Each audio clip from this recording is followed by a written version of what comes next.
Control is born out of fear. We decide that we're going to micromanage everything in our lives in order to not be surprised, to remove the element of surprise, because the element of surprise is most closely associated with fear, uncertainty. All right. Hello, everyone. Welcome back to Authentic Conversations. I am Amarelis. And I'm Susan.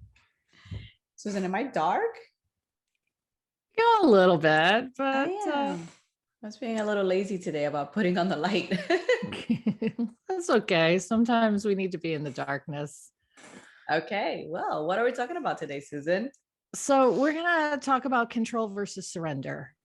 People have a really hard time trying to just allow things to happen or unfold. So, we have this illusion of control. We think we're in charge. And, the truth of the matter is, control is really fear. So control is born out of fear. We decide that we're going to micromanage everything in our lives in order to not be surprised, to remove the element of surprise, because the element of surprise is most closely associated with, fear, uncertainty. So don't we all love a good surprise? Depends on what the surprise is. Yes. Right? We love good surprises, but we don't like those surprises that kind of blindside us and make us look for our truth or deeper understanding of ourselves, or, whatever it is that we might need in the moment. So, life is a series of experiences, and each experience is brand new. So the idea that you think that you can control situations, circumstances, outcomes, other people, what's right for you, what's not right for you, it just becomes exhausting. So way too much energy is expended trying to control things. So even the word control makes my jaw tighten. Control versus the word surrender, which, makes my shoulders relax. And, surrender, hey, give it all up. Continue to work towards what it is that's important to you, but stop trying to figure it all out. Control versus surrender. So we all have points in our life, where we want to control the other person or control the outcome. And, we know how that works out. Usually not the way we plan, not the way we try to force. So it's almost like we've talked about this before, when you're driving and you don't know where the road is leading you. You know some of it, you have an idea, right? We talk about also the control of setting all these goals, New Year's, or when you turn an age that you feel like you should be at a place, and then you're not there. And I'm realizing that when one door closes, another will open. It's just sometimes not on our terms. Right. And, it's almost like, control is like swimming upstream. Control is like going against the current, because you're not even paying attention to the current. You're just working so hard to make whatever it is be the truth. And surrender is like using the current to guide you.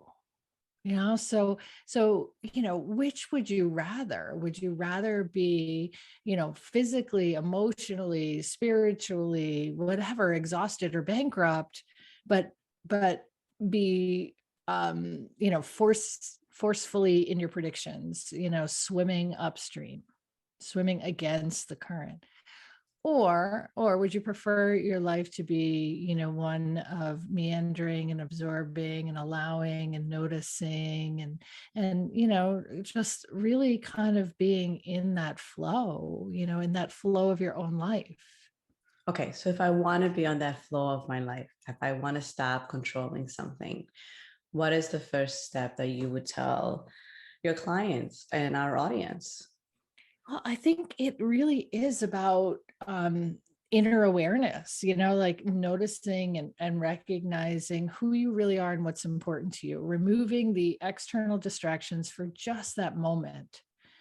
to see what feels right for you. And it's small steps, right? So maybe you release the obligation that you've created to something in particular, but I have to do that. I begrudgingly every day do that because I have to.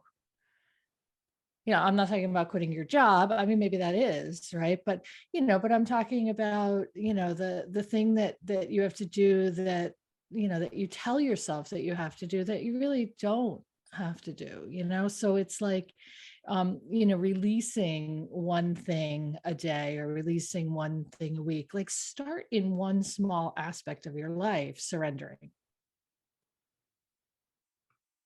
and see what happens.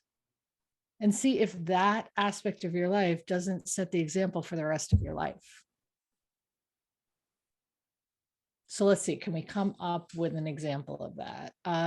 If you are having to like drag your children out of bed in the morning, right? So it creates a chaos, it creates a fight, it creates, that's how your day starts.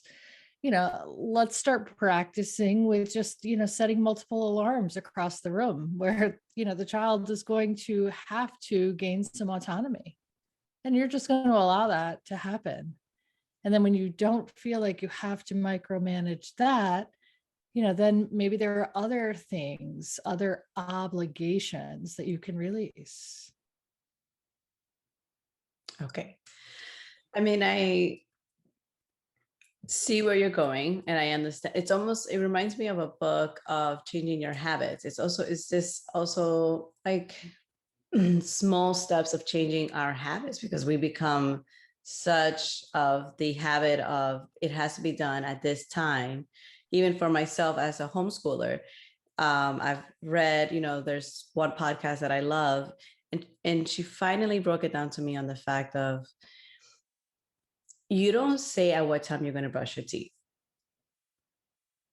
You might have an alarm that you're going to get up if that's what you need, and you wake up, but you don't go right away and say, okay, so if I wake up 15 minutes after that, I have to brush my teeth, or not, chaos is going to happen.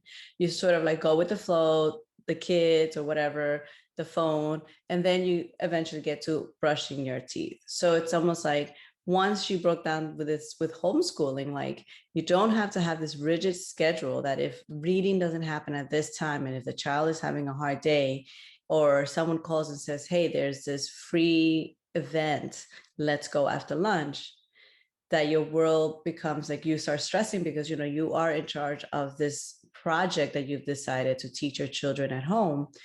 And for me, it's been a transitioning of changing my mindset of how the difference between school and homeschooling. So I think it almost feels the same thing with this, because I'm going through this transition of like changing my mindset. And there's good days and there's bad days, because I start stressing. I start thinking, where am I failing as a parent teaching my kids? No, where am I being successful? Exactly. What are my highlights? What's working?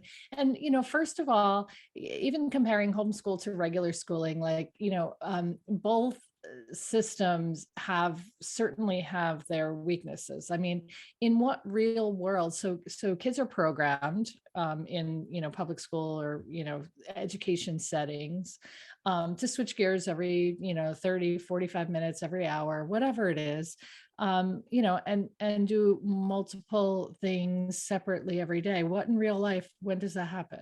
Oh, wait, it only happens if you're a teacher, right? So people become teachers because they're comfortable with that particular structure, but there's nothing that says that structure is the way of the word. It's like, the things that happen in the real world don't happen in that structure.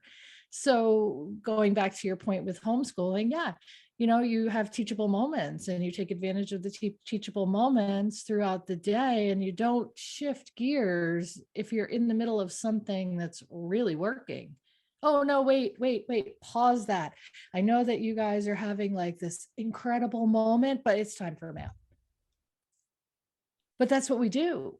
but that's what Yeah, we do. And that's so what we we do. teach this in this fragmented way. We teach. So, the beauty of homeschooling is you have the luxury to stay with something for the whole entire day if it's working, and then the next day you do something totally different. So yeah, it's a construct, and it's, neither are right or wrong, but we get these ideas that because it's the way it's always been or what we've always done, that we have to stay in it.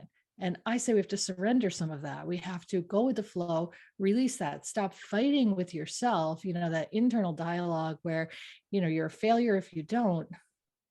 Maybe you're a success if you don't. Yeah. Maybe you're a success if you don't follow the norms or, what's always been. Stop fighting, nature doesn't fight. The trees drop their leaves, the sun goes down, the sun comes up, the birds migrate, you know, bears bury themselves in the earth. Like, they instinctually know what's right for them. Birds aren't going to bury themselves in the earth for the long winter months. Yeah, heck no, they're going to fly south. Well, bears don't fly south. You know what I mean? Like, so when I say like taking that pause and taking your own inventory, what is right for you? What areas are feeling really tight and constricted, right? And we can talk about what areas of your physical body are feeling tight and constricted. We can talk about what areas of your thinking create those headaches, and what areas are creating heartache or disassociation from, the emotional connection of who you really are. I feel like right now in this time, after COVID, a lot of this is happening. There's a lot of conversations of people deciding that their path in life, wherever they were, whether it's going back to a job where their boss is speaking down to them and not treating them right and making a decision. There's a lot of videos out there where people are just quitting their jobs, or there's a lot of separations and divorces, people deciding like, we're not happy. Why are we even trying to force this?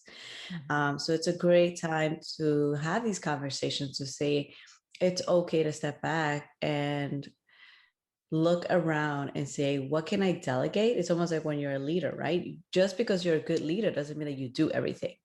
That's Sometimes exactly correct. we have to remember to sometimes just, what am I going to delegate and supervise, help, and teach and let go, so that I can go ahead and continue to be the captain of this ship, right? The captain is always the one who's like gearing and saying, go left, go right, north. I feel the wind. I'm observing. Right. So let's talk about that for a second, because that's a perfect example of control and surrender, right? So often people with, 15, 20, 30 years of experience know they can do it better.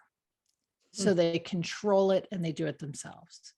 What a disservice to the next generation of leaders, because you want people to find theirs. You want people to grow into themselves. I mean, that's part of the role too. Part of the role is not just getting the task done and done well, but it's turnkeying your skills to the next person who will become the next leader. Because guess what? You're not there forever. You're not there forever. So, so surrendering the idea that it has to be done A, perfectly, B, your way only, right? Because you may learn something from this new young employee who is bringing a different perspective or a different twist. It's going to make your life easier. Don't be so closed-minded. Be open, be fluid, be flexible. Look at the bigger picture. It's you might feel good for a hot moment when you're managing everything and something, turns out well, but it's not worth all of the stress and aggravation that you're placing upon yourself to create that one moment. Like, it's really about surrender. And probably the moment that things go well are the moment that you really do release them out into the current. Okay, so the people that are like, oh, okay, so do I sit around and let the law of attraction come to me? No, no, because we have to keep up, right? So if we want to manifest something, we did law of attraction a little while ago, and I love those laws. If we want to attract something, right, we have to set ourselves out on a trajectory. We have to continue to move there. Otherwise, the thing will land and you won't be there. Oh, wait. So I'm asking for something in the future, right? I'm putting it out there that I would like, boom, X blank, whatever. I have to continue. It's like the wide receiver, right? When the quarterback throws the ball, he throws the ball before the guy's there. The guy has to run his route and be there to catch the ball. So if you can think about it in that perspective, right? I'm running the route. I'm finding my way to the point where my energy meets the energy of my desire and it appears. Oh, I love that By analogy. surrendering. Just occurred to me, right? Quarterback throws the ball before the guy's anywhere near the target. But that guy on his way to the target has to dodge a couple of tacklers, has to make a spin move, has to cut, has to get himself open, has to leap and catch it. Wow. Yeah. And there's some trust in there. There's some faith in there. There's some, knowing that things are lining up, and sometimes you're in the right spot to catch it, and other times you got to try again. Right. And so the trust, right, goes back to the faith. It goes back to these rules that don't change, right? We discussed the laws and the vibration, the rhythm, right? If you're feeling like you're okay, so like my Jimmy always says, sometimes we're pushing this rock up the hill, and we don't get to see how far up the hill we've been. So we're constantly thinking, oh my God, I'm working so hard and nothing is happening. And little have you noticed that you're already halfway up this hill with this heavy rock. Like, That's right. sometimes we have to just go back and just look at where we are, what has changed. Yeah. We've changed. We've gotten stronger, more resilient, tougher, and there are times where when we give up, we're at the precipice. We're at the top of the hill where things are going to roll, but we don't even have that awareness, right? So you don't stop. You don't stop because you're asking for it or wishing for it.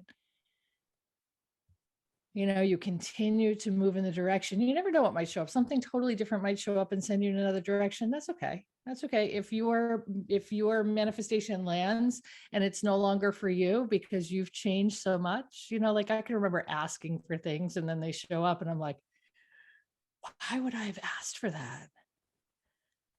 Because that's who I was then, and that's okay. I'm like, yeah, okay. I no longer need that. That no longer serves me. So we can manifest great things, but we also can manifest things like drama and, uncertainty and, things that frustrate us. So, Because it's the comfort zone.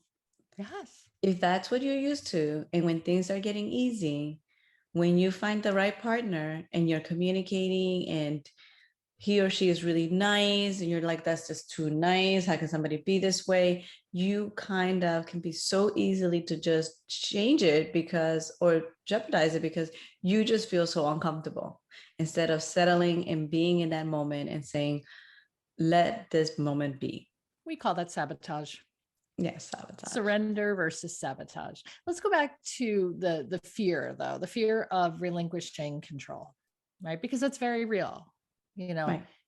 If I'm not in charge of this and I allow the universe to be in charge of this, how do I know it's going to turn out? Hello, can you look around? You know what I mean? Like, things are always working out in the universe. But I think that the fear factor to get or that first hurdle, right? You ask yourself, you're like, is this a rational fear or an irrational fear? what am I really afraid of if I'm, not controlling this? I remember my daughter wanted so desperately to fly to Europe.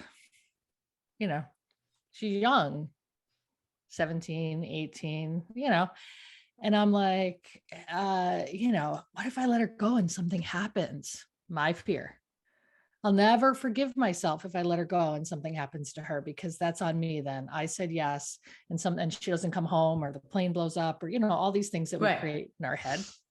And I'm like, what if I say yes and something happens? And then I had a moment and I said, what if I say no and she misses something that is part of her destiny? Who am I to hold an 18-year-old back? Who am I to say, if this is something that means so much to her, and there was safety in it, there were other people involved. There were, it wasn't just like, yeah, sure, no plans, just, get on a plane and go to Europe. Like, I was like, who am I to deny her opportunity to explore that part of herself? So she went. And by the time she was 24 years old or 23 years old, she had visited 7 European countries and 3 continents. It was who she was. And my fear could have stolen that opportunity from her. Is it rational or irrational? Are we asking someone to jump out of a plane? Am I asking myself to jump out of a plane without a parachute? Or, it's like, that would be irrational. Right. That would be a rational fear. A rational fear would be jump out of a plane without a parachute. An irrational fear would be to, hold yourself back from something that means so much to you, because the lightning might strike at that moment. Can't stop something that's meant to be any more than you can force something that isn't. So stop forcing and start allowing. You cannot stop something from happening any more than you can make something happen that's not meant to. Okay. Yeah. Yeah. Thank you, Susan. Well, thank you, Amarella. Surrender. What are we going to surrender today? One little piece. Let go of one thing that you're trying to control, whether it's a thought, whether it's a feeling in your body, whether it's an action you take, whether it's an emotion. Let go of one thing that you're trying to control, and remind yourself it's all going to be okay. I can always gain control back. I could always go back to the place of controlling. So it's an experiment. Why not try it? Yeah, guys, let's try it. Well, I remember when I let go control doing the dishes. That's simple. Yep. It was so ingrained in me that the dishes had to be done, the kitchen had to be done before I went to bed. And then I realized one time, I'm like, it's my house. My mom is not going to walk in and judge me. She could. And if she does, that's hers. She does, that's hers. But it was such a thing where it was so simple, right? But it's at the same time, it's like, these are the things that we're talking about, guys.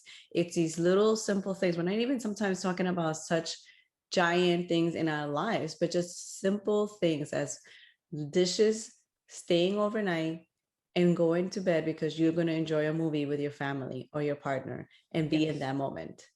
And not beating yourself up. Change one thing. And when one thing changes and you start to see how that affects everything, then everything starts to change. Yes. So if you want to join us on our Thursday night meditations, please calm down on our Zoom channel. Give us an email and we will add you to the list. It's every Thursday at 8:30, and that's a good time to reset and stop the monkeys in our head, just kind of like see what it is that is working and what have you set up for one goal that you wanted to change or let go of. So Susan, where do they find us? So you can reach out to me, Susan J. Cooney, COONEY @gmail.com, or our YouTube channel, Present Moment Inc., podcast, Authentic Conversations. I don't know, so much. Yeah, hit us up somewhere if you want the link. It's 30 minutes on Thursday nights, 8:30 Eastern time. And it's just giving yourself an opportunity to take that pause. So that's where it all begins, the reflection, the inner awareness. The pause and the breath. Thank you. Thank you, everyone. Have a fabulous day.